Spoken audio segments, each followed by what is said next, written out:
대림절이라고 하는 것은 성탄절을 기점으로 4주 전 주일부터 12월 24일까지 이미 성육하셔서 이루신 주님의 구속 사역에 대한 의미를 깊이 생각하는 것이죠. 왜 주님께서 이 세상에 오셨는가?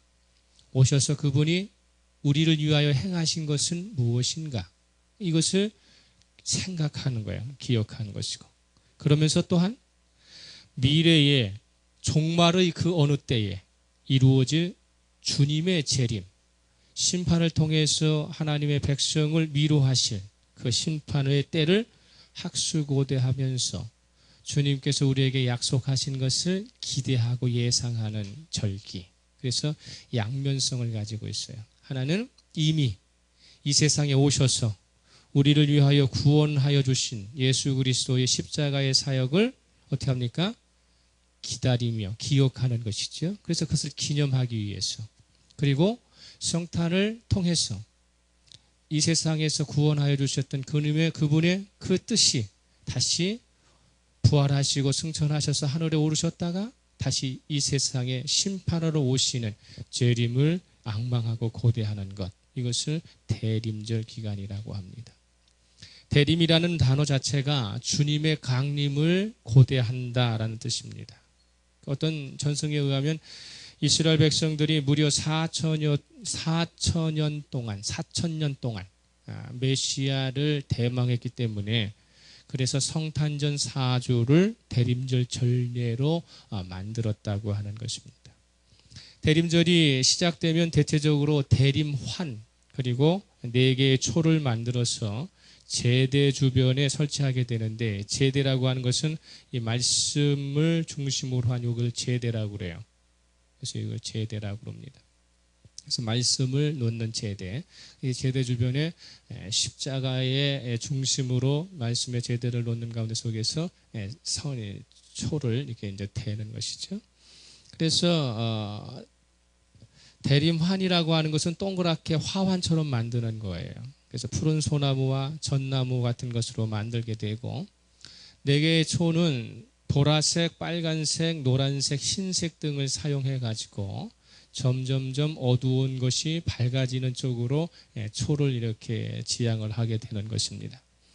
대림환을 동그랗게 만드는 이유는 하나님은 시공을 초월해 계시기 때문에 시작도 끝도 없으시며 영원한 분이라는 것을 상징하기 위해서 대림환을 만들 때 소나무나 전나무로 동그랗게 환을 이렇게 만들어내는 것입니다. 4개의 초를 사용하는 것은 동서남북 4방향을 가리키면서 세상 전부를 상징하는 것입니다. 그래서 한 주간마다 촛불을 하나씩 밝히는 것은 세상 모든 곳에 그리스도의 빛이 차례대로 도착한다는 의미를 가지고 있기 때문에 그래서 초를 첫 주에는 하나, 두 번째 주에는 2개, 셋째 4개에서 4개를 해놓고 그런 다음에 우리가 크리스마스를 맞이하게 되는 것입니다. 대림절은 1년 단위를 반복하는 교회 절기의 출발 지점입니다. 그렇기 때문에 목적지에 도달하려면 기다림의 과정은 필연적으로 오는 것이죠. 출발을 했다면 어디에 목적할 것이다, 도착할 것이라고 하는 것을 우리가 알고 간 것이기 때문에 그 출발하면서 우리 속에는 뭐가 있습니까? 목적지에 도달할 것이라고 하는 기다림을 가지게 되는 것입니다. 그렇기 때문에 한 사람의 신앙이 마지막까지 온전해지려면 기다림의 과정은 각자마다 매우 필요한 요소로 찾아오게 되는 것입니다. 예를 들면 하나님께서 명령하신 죄악이 아주 관영해서 세상의 죄악이 관영해서 하나님께서 이 세상을 물로 심판하시기 위해서 노아를 부르시잖아요. 노아를 부르셔서 이 노아가 아라랏산이라고 하는 산 정상에다가 방주를 만들기 시작하거든요. 그래서 방주를 만드는 것입니다. 방주를 만들면서 약 120년 동안이라고 하는 긴 기다림의 과정이 필요했던 것이죠. 또한 믿음의 조상이라고 하는 아브라함에게 있어서의 언약 당사자가 되기 위해 하란에서 가나안으로 이주한 아브라함에게 하나님의 언약의 대상자로서 성취하려고 했다면 그는 어떻게 합니까? 긴 기다림의 과정을 어떻게 합니까? 거쳤어야 했다는 것입니다. 노아 때나 아브라함이 살던 시대를 막론하고 오늘을 살아가는 우리들의 삶의 자리에는 어떻게 합니까? 소망스럽지 못하는 환경 또 조건들이 쓰나미처럼 몰아닥치는 것을 우리는 어쩔 수 없이 맞이하게 되는 것이죠. 어제도 그 부분을 보니까 일본에 지진이 일어나가지고 쓰나미 현상이 일어나고 그 다음에 원자력 발전소가 폐허가 된 가운데 속에 3년이 지나가는 가운데 속에서도 새 생명 하나 제대로 살 수 없는 그러한 공간들이 있었다라는 것들을 이야기하고 있어요. 어느 시대나 위기는 있습니다. 그러나 중요한 것은 뭐냐면 어느 시대나 위기는 있었는데 그것을 극복하고 하나님께 복을 받는 인물도 언제나 존재했다는 것이요.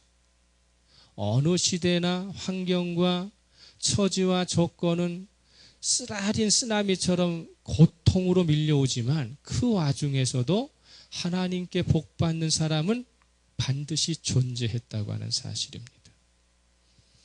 그러한 인물들이 하나님께 복받은 이유를 성경적으로 이렇게 들춰보니까 우리가 깊은 생각할 게 뭐냐면 하나님께 복받는 사람들이 딱히 하나님의 사명을 감당하기에 적합한 능력을 갖췄기 때문이 아니라 하나님의 복을 받을 만한 능력을 갖췄기 때문이 아니라 열악한 환경과 조건과 처지 속에서도 하나님을 향한 소망이 남들과는 남달랐다는 것입니다. 하나님께 복을 받으려면 내가 하나님께 복받을 능력을 내 스스로 자생시키고 키우는 것이 아니라 오히려 하나님께 복받으려고 하는 소망이 남들보다는 남다르게 열망해야 되고 고대해야 한다는 것을 알게 되는 것이죠.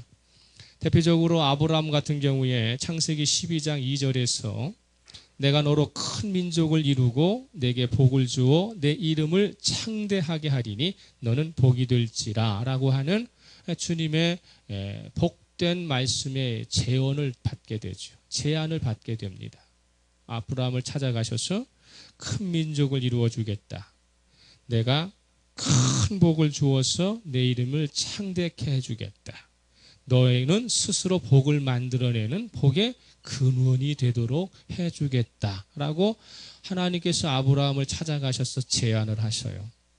그런데 이 하나님께서 제안해 주신 이 복된 상황들을 얻고 성취하기 위해서는 아브라함에게 있어서는 선행적으로 자신이 하나님의 말씀을 듣는 순간 그 과거에 이루어 놓았던 모든 것을 포기해야만 했다라고 하는 사실입니다. 있는 상태에서 더 부어주시고 더 채워주시는 것이 아니라 내가 너에게 큰 민족을 이루게 되고 내 이름을 창대케 하고 너로부터는 모든 복이 나오는 사람이 되게 하겠노라고 약속하신 것을 정말로 내 현실 속에서 그것을 이루어내려고 하니까 하나님께서는 아브라함에게 이 기존의 모든 것은 포기해야 한다 이렇게 이야기하고 모든 것을 포기하고 새롭게 시작해야 한다 이렇게 말씀하시는 거예요.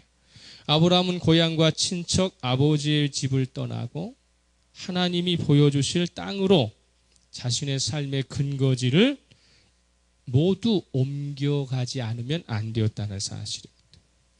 하나님께서 아브라함에게 제시하신 약속들을 찬찬히 그리고 면밀하게 생각해 보면 일단은 듣기가 좋아요.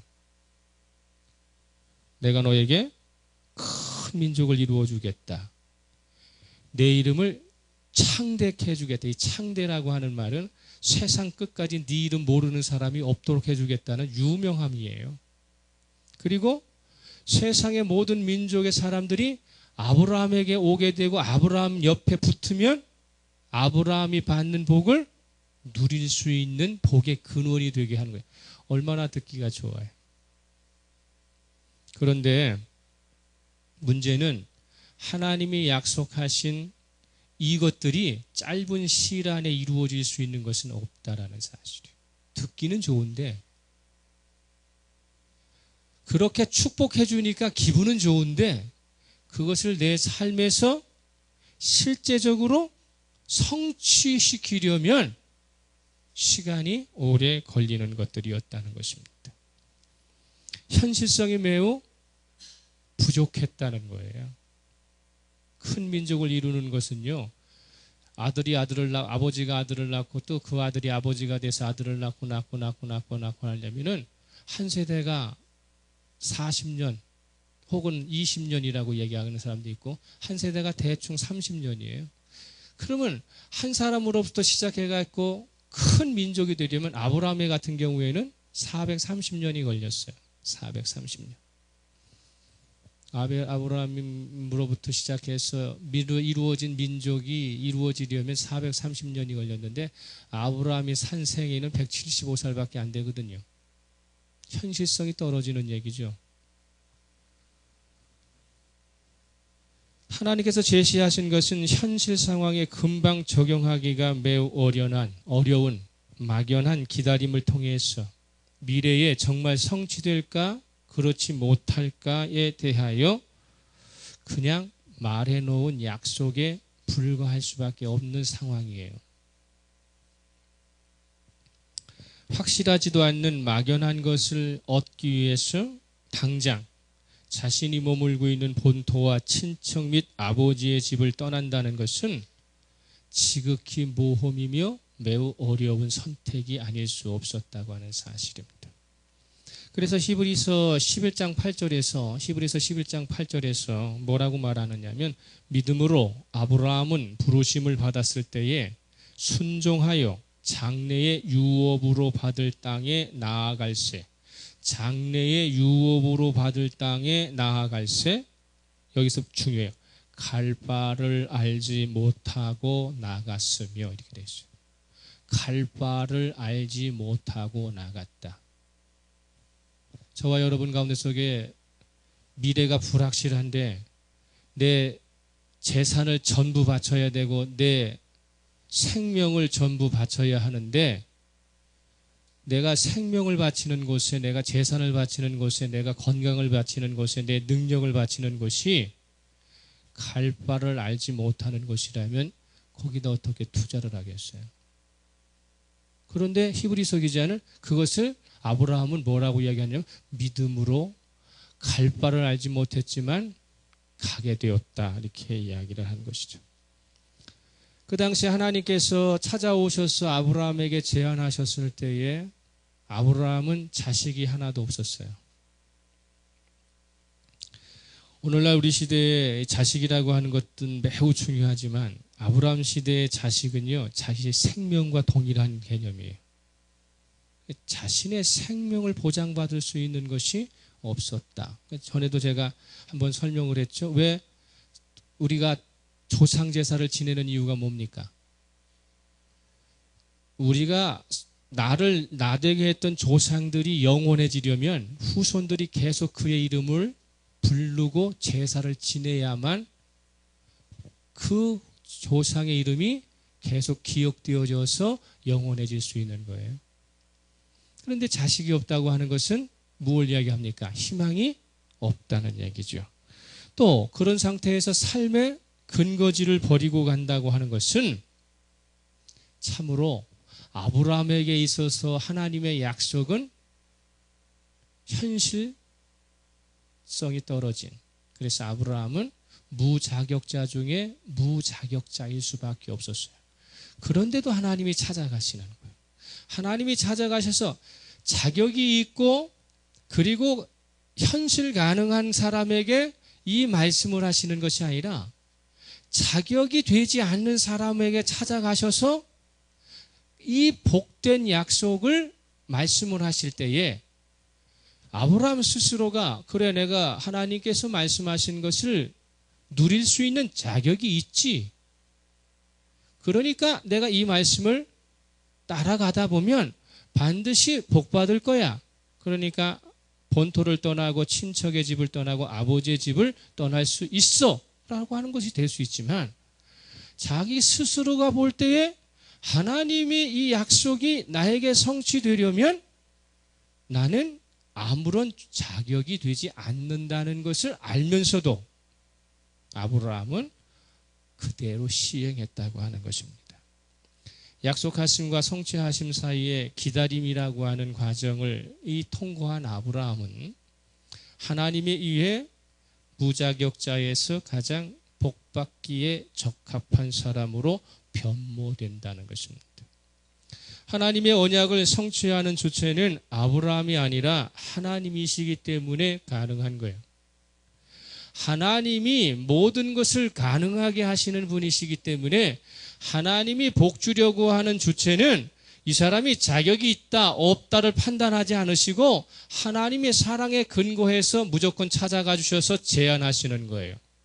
무조건 찾아가셔서 제안하셨는데 제안한 받은 사람이 오케이 하면은 그 약속이 진행되어 가는 것이고 그가 노하면 하나님의 약속은 거기서 끝나는 거예요. 그래서 아브라함은 하나님의 언약에 대하여 이루어 주시는 분은 내가 아니라 하나님이라고 하는 것을 믿었기 때문에 그래서 과감하게 결단했다고 하는 것입니다. 하나님의 약속은 누구든지 소망할 수 있지만 관건은 아브라함처럼 자신의 것을 비워가면서 긴 기다림의 과정을 통해서 믿음의 성숙을 꾀할 수 있어야만 된다고 하는 개인적인 숙제가 우리에게 남겨져 있다고 하는 것입니다. 마찬가지로 대림절 기간을 맞이한 우리는 꿈꿔야 할 것이 무엇인가? 대림절 기간이라고 하는 것을 통해서 성도가 꿈꿔야 할 믿음의 내용은 하나님께서 약속하신 소망의 내용을 각자가 제대로 잘 알고 있어야 하고 그것을 기억하는 것에서 출발하고 있는 것입니다. 자신이 알고 기억하고 있는 것이 확실해야만 기다리는 과정에서 혹 있을 수 있는 온갖 불안과 염려에서 흔들리지 않고 끝까지 그 소망의 내용을 차곡차곡 채워갈 수 있기 때문입니다. 그런데 아브라함은 하나님의 약속을 믿고 가나안 땅에 들어와서 그래서 그 약속을 이루기 위해서 기다리지만 기다리는 과정에서 잊어버렸어요. 하나님께서 약속하신 내용을.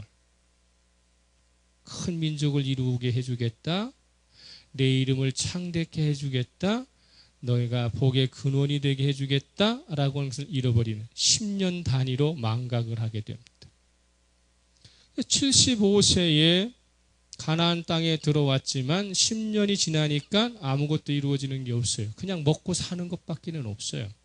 하란에서 살았던 것보다 그렇게 좋아진 것이 하나도 없어요. 그러니까 아브라함은 10년 동안 기다려도 하나님이 그걸 이루어주지 않으니까 아내 사라가 옆구리 찌르는 거예요. 왜? 하나님께서 약속하신 것이 10년 안 이루어졌다. 일단 인간적인 것으로 빨리 해결을 해야 된다. 그래서 이스마엘을 낳게 되는 것입니다. 이런 여러 가지 작용을 통해서 우리가 하나님이 약속하신 것이 더디 이루어지는 경우가 있기 때문에 기다림의 과정에 그분이 나에게 약속하신 게 뭐지? 라고 하는 소망의 내용을 망각하게 되면 결탄코 그것이 완성이 되지 않는다는 것입니다. 저와 여러분이 대림절 기간에 하나님께서 우리에게 약속하신 내용이 뭔지 그걸 기억하고 있느냐고요. 첫 번째는 뭡니까? 인간의 몸을 입고 성육신하신 예수님께서 십자가 위에서 이루신 구원의 모든 사역을 어디서나 입버릇처럼 나에게 적용시켜서 감사할 수 있어야 합니다. 2000년 전 갈보리의 십자가 위에서 행하신 예수 그리스도의 그 구원의 사역이 나하고는 어떤 관계가 있는가에 대한 확고한 자신감을 가지고서 내가 예수 그리스도로 말미암아 구원받았습니다 라고 하는 확신이 뭘로 나타나야 돼요? 감사로 나타나야 돼요. 감사로. 두 번째로는 때와 장소를 가리지 않고 예수께서 나를 위해서 행하신 그 사실을 자신 있게 증거할 수 있어야 합니다. 즉 예수 그리스도의 십자가의 사건이 성령의 역사를 통해서 나에게 체험돼야 돼요. 그래서 내 안에 믿음에 뭐가 생겨야 되니까 흔적이 생겨야 합니다. 어디서든지 나는 예수 그리스도인이라고 하는 것을 자랑할 수 있어야 한다고 하는 사실입니다. 평소에 마음에 담고 있는 것이 그 사람에게 무엇이었느냐가 입버릇처럼 나오기 때문에 그런 것이에요. 내 마음에 담고 있는 게 뭔지가 그 사람의 말 한마디를 들어보고 그 사람의 행동을 보면 금방 알 수 있기 때문입니다. 오늘까지 이 진리가 자신에게 틀리지 않게 적용되고 있음을 기억하면서 어떤 상황이든지 간에 감사할 수 있을 때에 또 막연하지만 미래에 일어날 일 또한 흔들리지 않고 확고하게 예상할 수 있는 것입니다. 지나간 과거에 이루어졌던 것들을 확고하게 내가 기억하고 있을 때 그것을 기본으로 앞으로 일어날 일에 대해서도 예상할 수 있는 거예요. 하나님께서는 무조건 불투명하게 보여주시는 것이 아니에요. 먼저 보여주셨고 그리고 그 다음에 것을 보여주시기 위해서 예상토록 만들어주시는 것이거든요. 이제 주님께서는 틀림없이 다시 이 세상에 오셔서 옥석을 가려내듯이 구별된 성도들만 위로하시기 때문에 그렇습니다. 모든 사람을 위로하시지 않고 당신이 구별하신 성도들만 위로하시게 될 겁니다. 우리가 이제 봅니다. 본문의 40장 이사야 40장 10절에서 11절. 이사야 40장 10절에서 11절. 어떤 위로를 하시느냐? 이사야 40장 10절에서 11절 시작. 보라, 주 예수께서 장차 강한 자로 임하실 것이요 친히 그의 팔로 다스릴 것이라. 보라, 상급이 그에게 있고 보홍이 그의 앞에 있으며 그는 목자같이 양떼를 먹이시며 어린 양을 그 팔로 모아 품에 안으시며 젖먹이는 암컷들을 온순히 인도하시리로다. 할렐루야. 아멘. 이 분이 장차 우리에게 오실 때에는 강한 자로 오신다는 거예요. 처음 이 세상에 초림하셨을 때에는 지극히 약한 자로 오셨고 그리고 어떻게 합니까? 생명을 누구의 손에 맡기셨어요? 가장 힘없는 요셉과 마리아의 품에 맡기셨어요. 자신의 생명을. 그러나 장차 당신께서 구별하신 성도들을 품으실 때에는 가장 강한 자로 오시겠다는 거예요. 강한 자로 오시겠다. 그럼에도 불구하고 우리들은 뭐라고 이야기하느냐면 이 세상에서 기대할 만한 소망거리는 점점 줄어들고 있다고 말을 해요. 오늘날 많은 사람들이 이 세상은 정말 소망거리가 점점 줄어들고 있어. 정말로 이 세상 참 악한 세상이야. 이렇게 얘기해. 그러나 사실적으로 말하면 이 세상에서는 추구해야 할 소망이 애초부터 존재하지 않았기 때문에 그렇습니다. 있던 것이 줄어드는 것이 아니라 애초에 없었는데 있는 것처럼 보였다가 지금 실상이 밝혀지고 있는 거예요. 왜냐하면 전도서 12장 8절에서 전도자가 뭐라고 말을 했느냐면 전도자가 이르되 헛되고 헛되도다 모든 것이 헛되도다 말씀하셨기 때문에 그렇습니다. 이 세상을 소망으로 삼지 못할 이유는요. 우리들의 삶 자체가 결국에는 들에 피는 꽃처럼 한때 아름다움과 화려함을 자랑할 수는 있을지 모르지만 결국은 허무한 과정을 다 밟고 난 다음에 사라지는 존재가 되기 때문이라는 것입니다. 우리는 다 사라지는 존재요, 없어지는 존재이기 때문입니다. 이 세상이 소망스럽지 못한 것은 이 세상을 살아가고 이 세상을 만들어 간다고 하는 주체인 인간이 결국은 사라지기 때문이에요. 여러분, 사람이 아무리 아름다운 집을 짓고 건장한 집을 지어도 그 속에 사람이 들어가 살지 않으면 그 집은 뭐라고 얘기해요? 폐허라고 얘기를 해요. 세상을 아무리 과학적으로 의학적으로 아무리 화려하게 짓고 해도 거기에 들어갈 사람이 사라져버리면 거기는 폐허가 되는 것입니다. 기억해야 합니다. 이사야 40장 6절에서 7절 보십시오. 6절에서 7절. 이사야 40장 6절에서 7절 함께 읽겠습니다. 시작.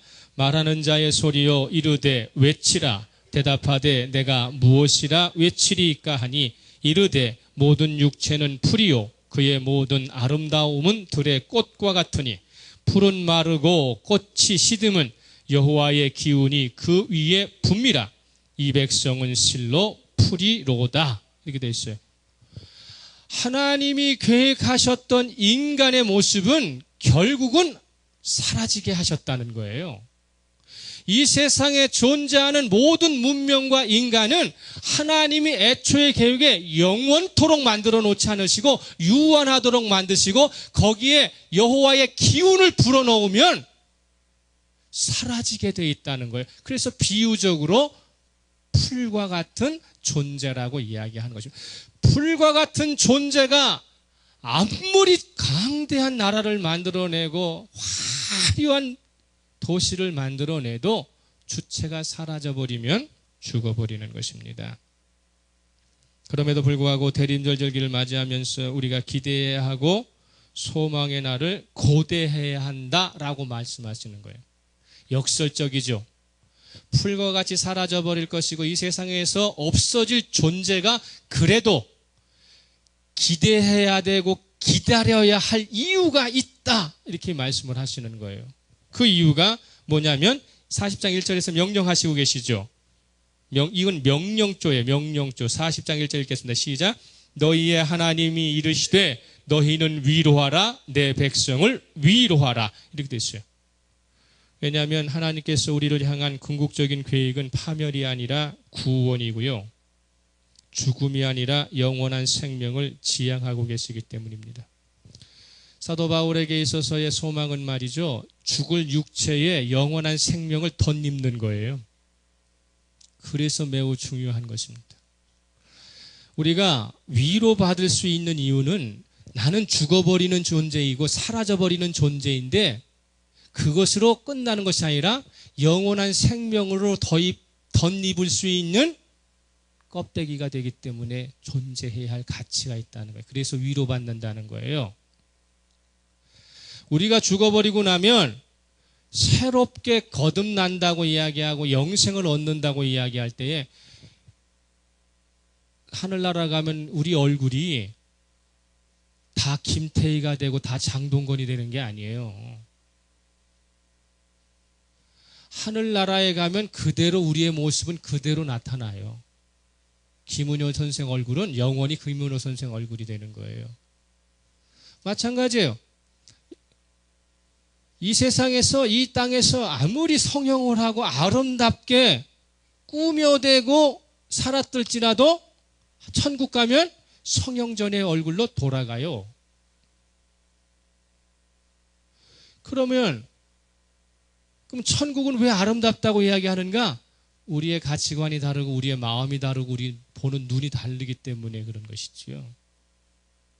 이 세상에서 보던 미적 감각과 아름다움과 추구하는 이런 것들이 하늘의 하나님의 세상으로 가게 되면 변하기 때문입니다. 그래서 덧입게 되는 것입니다. 이 세상이 진보하고 발전을 거듭할수록 반대급부적으로 극한의 고통에 처하게 되는 사람이 점점 늘어나는 이유는 뭔가? 하나님과 관계없는 평안을 추구하고 있기 때문에 그렇다는 것입니다. 하나님의 백성들의 앞날은 하나님께서 책임지시고 예수와 성령께서 책임지시기 때문에 당신의 백성의 미래는 세상에 맡기지 않으시고 위대한 지도자에게 맡기지 않으시고 하나님 스스로가 책임져 주시는 것입니다. 그래서 요한복음 14장 1절에서 2절에서 뭐라고 말씀합니까? 너희는 마음에 근심하지 말라. 하나님을 믿으니 또 나를 믿으라. 내 아버지 집에 거할 곳이 많다. 이렇게 말씀하시는 거예요. 오늘 이사야 40장이 쓰여질 당시의 이스라엘의 상황은요, 마치 이런 거예요. 태평양 한가운데 배가 항해를 하다가 난파를 당해요. 그래가지고 배가 풍랑을 만나서 난파를 당해가지고 서서히 물에 잠기고 있는 그 상황이에요. 배가 항해를 하다가 폭풍을 만나서 난파를 당하면 쏠리게 돼 있죠.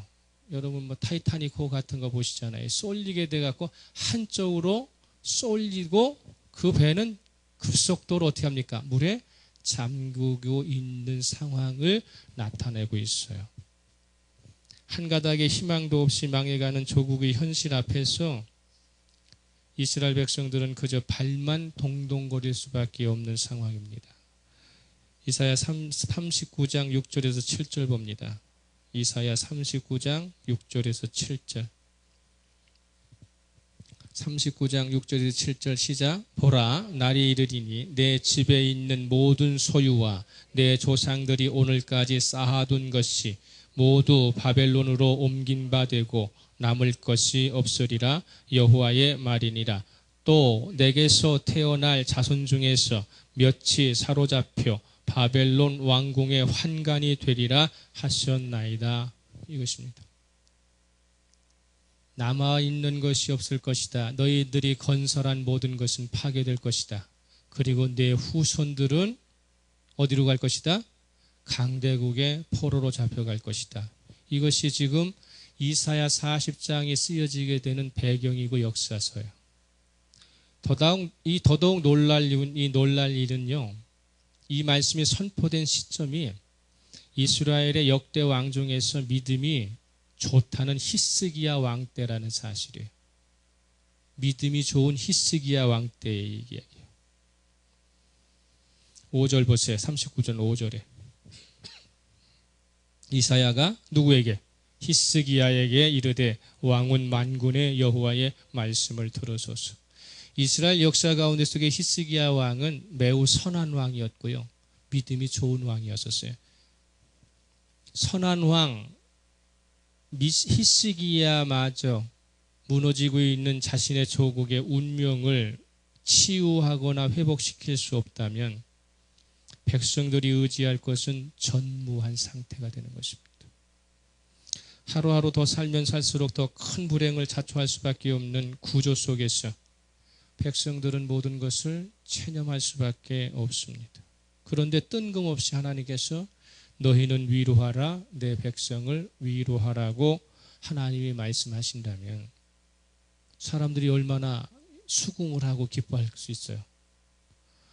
망해가고 있는데, 죽어가고 있는데 서로 위로하고 살아라. 그럼 그게 와닿아요, 마음에? 나는 아파서 죽겠는데, 예를 들면 이런 거예요. 병원에 갔더니 암 진단을 맞았어. 암 진단을 받았어요. 당신 몇 개월밖에 살지 못합니다라고 하는 진단을 받았어요. 근데 목사와 성도가 신방을 갔어요. 이 사람이 지금 몇 개월 뒤에는 죽어. 그런데 위로한답시고 괜찮을 거예요. 우리 한번 열심히 기도 한번 해봅시다. 그럼 기도하면 하나님께서 고쳐주실지도 몰라요.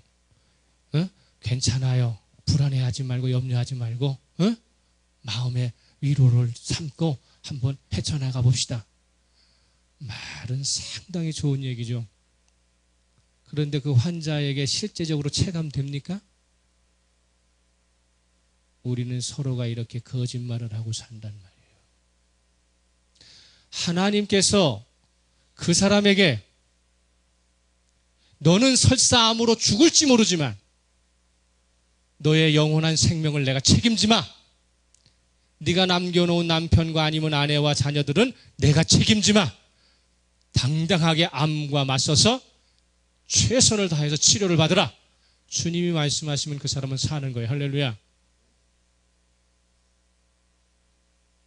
상황이 매우 힘든 상황에서 백성들끼리 위로를 해봐야 소용이 없는 거예요.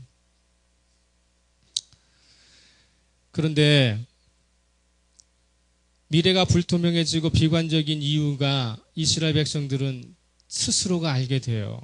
이스라엘이 기나긴 동안 하나님의 말씀을 멋대로 농락한 것도 모자라서 마음의 중심에서 하나님을 떠나보냈어. 이제는 그들의 마음에 하나님의 말씀이 머물 수 있는 공간이 전무했기 때문입니다. 수차례 선지자나 예언자를 보내셔서 진심 어린 경고를 통해 회개할 것을 요구하셨던 하나님께서는 더 이상 용납해 주시지 않기로 결심하셨고, 마침내 이스라엘의 이 고다버린 목에 고통의 사슬을 채우시기로 결정하셨기 때문입니다. 이스라엘은 약한 자로서 억울하게 당하는 고통이 아니라 자신들의 죄값을 치르기 위해 필연적으로 생성된 고통이기 때문에 누구도 그것을 대신 감당해 줄 수는 없는 것입니다. 그런데 놀라운 일이 발생한 것이죠. 죄값을 정상적으로 다 마치지도 않았고 성실하게 그 벌을 받고 있는 것도 아닌 상태에서 일방적으로 갑자기 하나님께서 용서하시겠다, 은혜를 베풀겠다고 하는 내용이 담긴 사면을 선포하시는 거예요. 그것이 40장 2절입니다. 40장 2절. 40장 2절 봅니다. 시작. 너희는 예루살렘의 마음에 닿도록 말하며 그것에게 외치라. 그 노역의 때가 끝났고 그 죄악이 사함을 받았느니라. 그의 모든 죄로 말미암아 여호와의 손에서 벌을 배나 받았느니라 할지니라 하시니라. 이 뜻이 뭐냐면 내가 살인죄를 저질러 가지고 무기징역을 받고 있어요.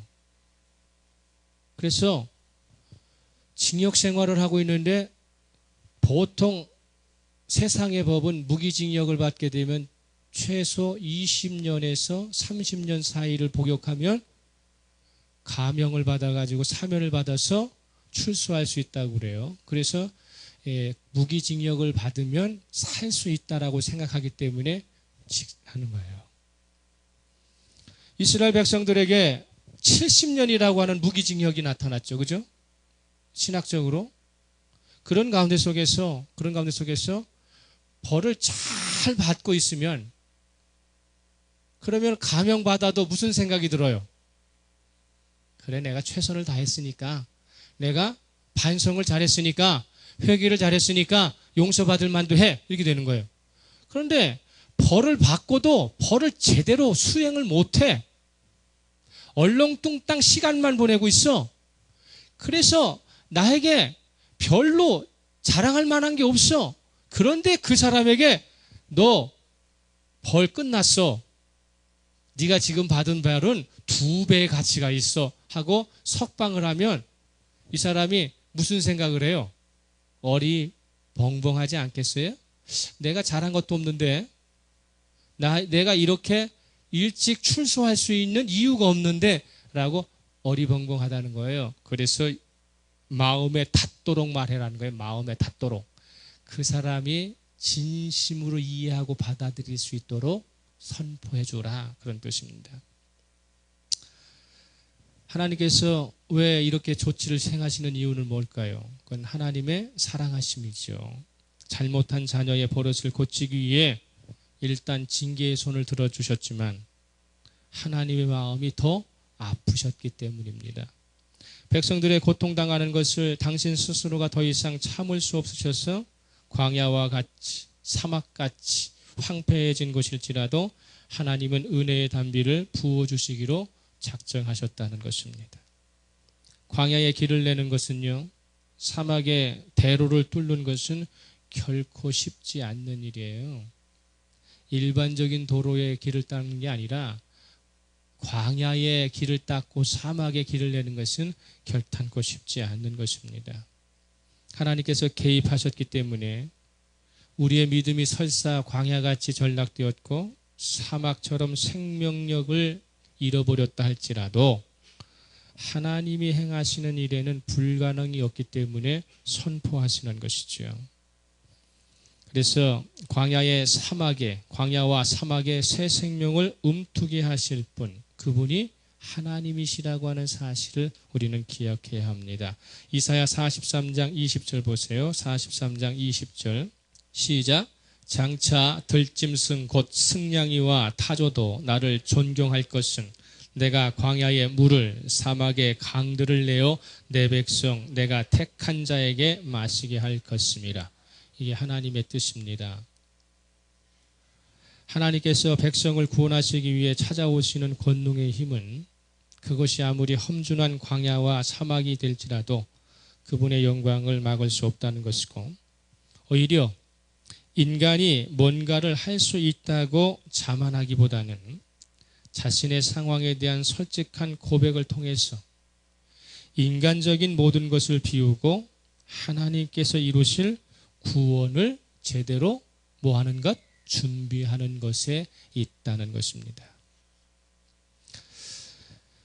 예수님께서 우리의 구원을 이루시기 위해 이 땅에 성육신 하셨잖아요. 그런데 한번 하나님의 입장을 생각하셔야 돼요. 예수님을 이 세상에 보내시기 위해서 하늘에서 얼마나 많은 시간을 기다리셨다가 초림하셨는가를 기억해야 돼요. 어느 날 갑자기 오신 것이 아니라 하나님께서 예수님 보내시기 위해서 수많은 시간을 기다리셨고, 예수님 자체도 이 땅에 오시기 위해서 수많은 시간을 기다리셨다가 초림하셨어요. 이것을 제대로 깨닫게 되어야만 또 한 번의 기다림의 과정을 통해서 이 땅으로 다시 오실 예수님의 그 이유가, 이 세상에 다시 오시는 예수님의 이유가 뭘까를 생각해야 한다는 것입니다. 11월 30일이 어제였죠? 어제였는데 우리나라의 대표적인 사랑의 교회가 봉헌한 날이에요. 교회를 봉헌한 날.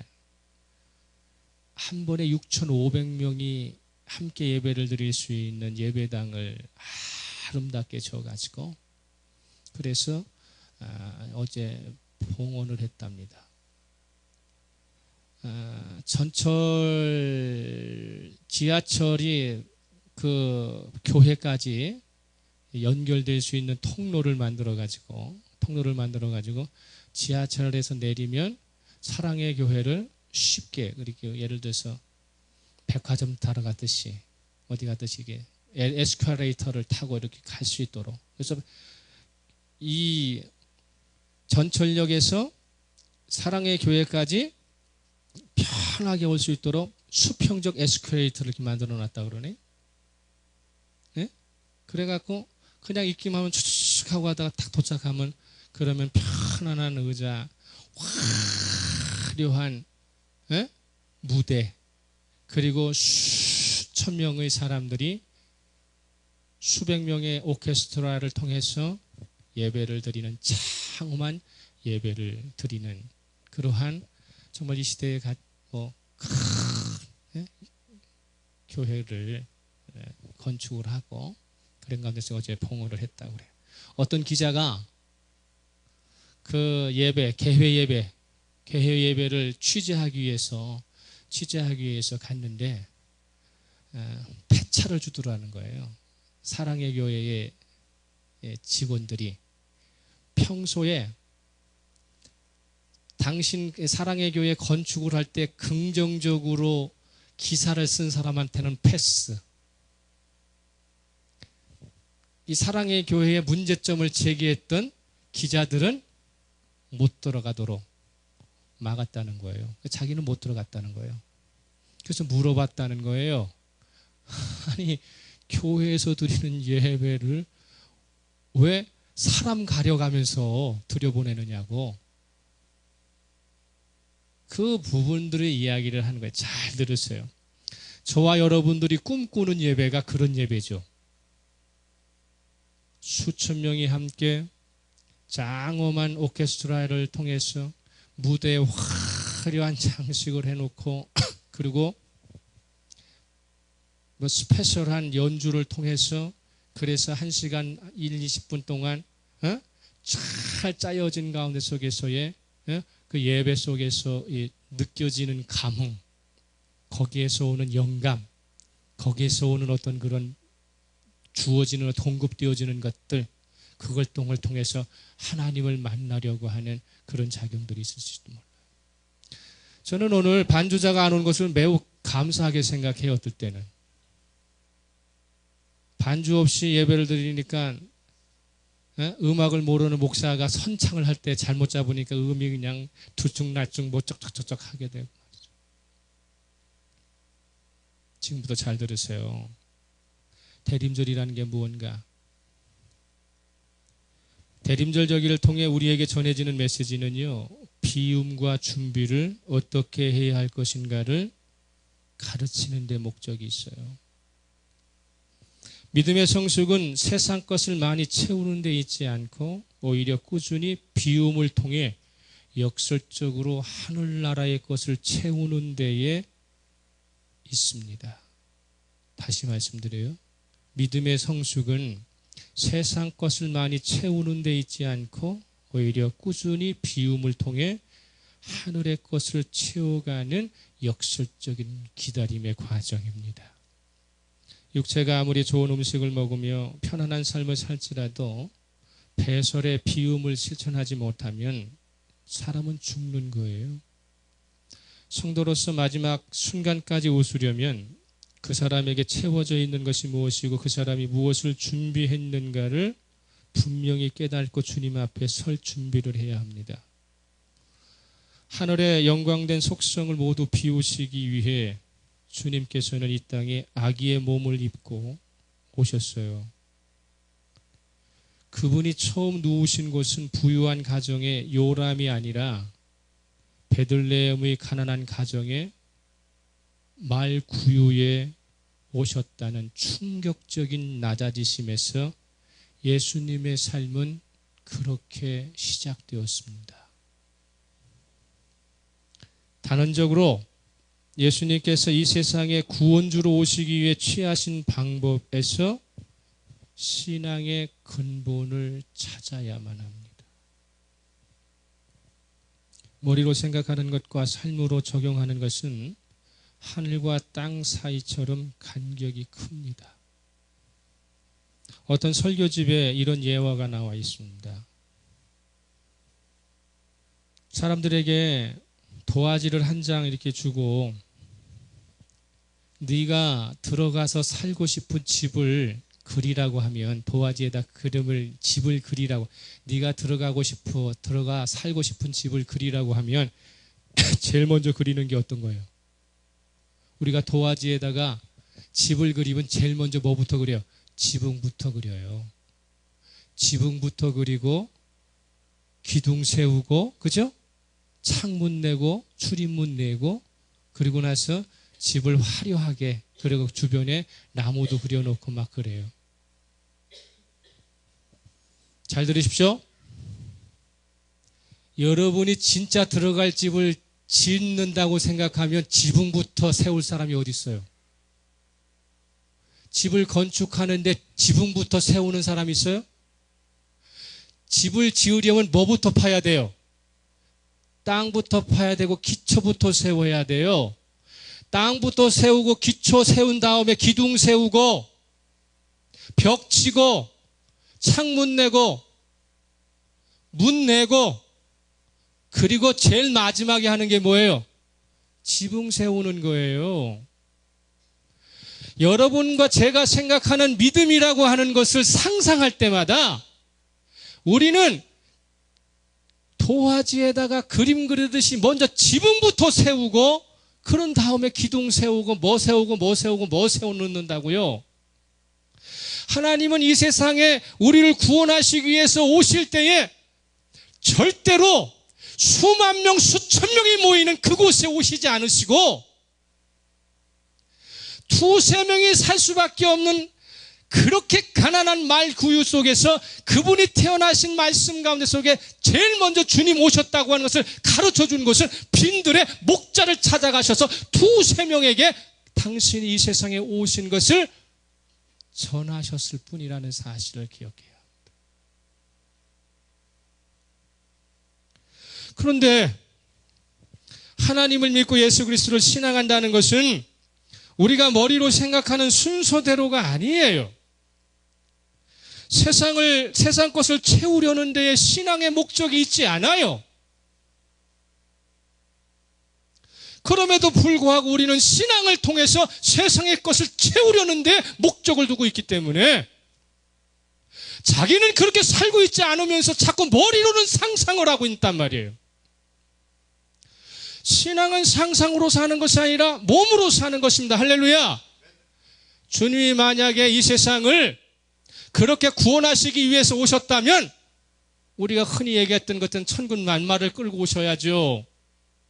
가장 사람들이 가장 많이 볼 수 있고 가장 화려한 예루살렘의 성전으로 들어오셔야지요. 근데 왜 한국의 교회는, 오늘날의 교회는 거꾸로 가고 있습니까? 수천 명, 수만 명이 한꺼번에 예배 드려야만 하나님이 영광 받으십니까? 교회가 에스컬레이터를 만들어내고 뭘 만들어내서 편의 사용할 편의 시설들을 많이 만들어내야만 하나님이 거기 영광을 받으십니까? 왜 교회에 와서 편해지려고 그러죠? 왜 예수 믿으면서 세상 것 채우려고 그러죠? 우리가 필립보서 2장 5절 이하에서 주님께서는 하늘의 영광을 버리시고 오셨다고 그랬고요. 하나님과 동등대할 것을 취할 것을 버리고 포기하시고 이 세상에 오셨다고 하고, 그분을 구주라고 생각하고 그분을 구원주로 생각하는 모든 그리스도인들은 왜 그분이 가는 길을 가지 않고 사단이 가는 길을 가고 사람이 가는 길을 가고 있느냐는 것입니다. 집중해서 좀 조금만 더 들으세요.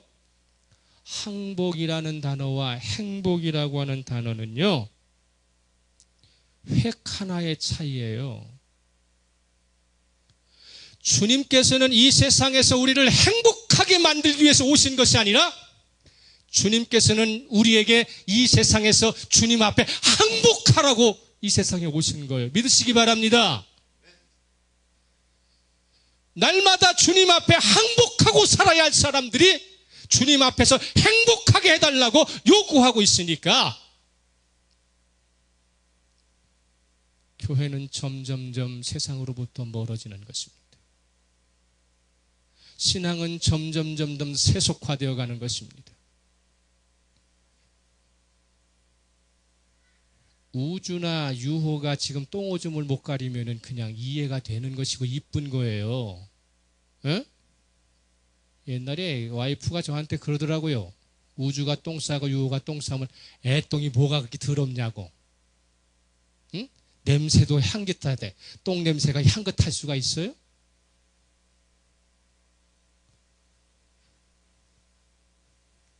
그런데 지상이 나이가 돼가지고 똥오줌 못 가리면 부모의 입장에서는 환장하는 것입니다. 한국의 교회가 지금 130년 됐어요. 이 130년 나이에 아직도 구별을 못하고 분별을 못하고 지금 세상이 흘러가는 대로 흘러가가지고 그리스도인은 이 세상에서 불편하게 사는 것입니다. 그리스도인은 이 세상에서 사람들에게 불편하게 사는 것을 보여주는 것이 그리스도인입니다. 교회가 불편하면 안 됩니까? 통로 내에서 에스컬레이터 만들어가지고 성경책 안 가져가도 그냥 모든 시스템으로 다 펼쳐져 갖고 앉았다 구경하는 관람객이 돼가지고 그렇고 신앙생활 해야 합니까? 대한민국의 교회가 그렇게 없습니까? 2시간, 3시간 걸려가지고 그 교회 가서 반드시 예배를 드려야 됩니까? 하나님은 거기에 계십니까? 참되고 새로운 성도 여러분들만이라도 깨달으시기를 그 이름으로 축복합니다. 왜 하나님이 싫어하시는 것을 하고 왜 하나님이 죽은 물고기는요 결단코 물결을 거슬러 올라갈 수 없습니다. 물은 상류로 가면 갈수록 맑아지는 거예요. 할렐루야. 결단코 죽은 신앙은요 상류로 올라갈 수 없어요. 죽었다는 것은요 헤엄친다는 말이 아니라 흘러간다는 뜻입니다. 죽은 물고기는 그저 물결 따라 흘러가다가 폐유가 가득 차 있는 곳으로 쓸려갈 뿐입니다. 왜 우리는 맑은 물결이 있는 맑은 숨이 있는 그곳을 포기하고 왜 자꾸 나를 죽여서 자꾸 흘러만 가려고 하는 것인지. 하늘 백성은 세상 것을 최대한 비우면서 완전한 하늘 시문으로 살기 위해서 하늘의 것을 채우는 것입니다. 시간이 지났기 때문에 오늘 우리들이 육신은 쇠퇴해 가지만 날로 새로워지는 것이 있어야 한다고 하는 사실입니다. 그것을 대림절이 이야기하고 있어요. 제대로 비워야 한다. 할렐루야. 제대로 비우시기 바랍니다. 그리고 제대로 주님의 재림을 준비하시기 바랍니다. 마가복음 13장 24절에서 30절 이하에서 깨어 있어야만 한다라고 말하고 있잖아요. 깨어 있어야만 한다. 죽지 말고 잠들지 말고 깨어 있어야만 한다고 하는 것입니다. 실제적인 날을 기다리는 우리의 비움과 준비의 과정을 철저히 행해서 저와 여러분은 이 기간 동안에 말씀으로 채우시고 기도로 채우시기를 그리스도로 축복합니다. 현재를 열심히 인내하면서 주님을 기쁘게 만날 날을 한 걸음씩 고대하면서 그래서 주님이 임하신 그곳에 저와 여러분이 함께 하시기를 예수 그리스도로 축복합니다. 침묵하면서